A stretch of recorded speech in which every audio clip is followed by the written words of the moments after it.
সোনার চামচ মুখে নিয়ে যারা নিজেদের ক্যারিয়ার গঠন করেছে তাদের পক্ষে এসি রুমে বসে অফিস করা সহজ, রাজপথে আন্দোলন করা সহজ বিষয় নয়। দুর্বৃত্তদেরকে রুখে দেওয়াটা সহজ বিষয় নয়। চাঁদাবাজ গডফাদারদের মুখোমুখি দাঁড়িয়ে সিনা টান করে বুলেটের মুখে নিজেকে পেশ করাটা এত সহজ বিষয় নয়।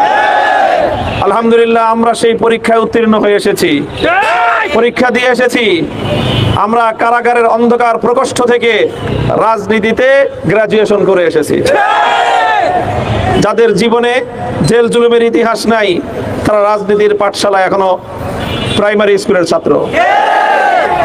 তাত্ত্বিক জ্ঞান দিয়ে লেকচার হয়, বুদ্ধিজীবী হয়, টকশোজীবী হওয়া যায়। রাজনীতিবিদ হতে হলে রাস্তায় থাকতে হয়, গণমানুষের সঙ্গে কাঁধে কাঁধ মিলিয়ে তাদের হাসি কান্না, জেল জুলুমে প্রতিটি সময়ে নেতাকর্মীদের সাথে থাকতে হয়। ইনশাআল্লাহ আমরা দুঃখের দিনেও সাথে ছিলাম, আমরা লড়াইয়ে ময়দানে ছিলাম। জেল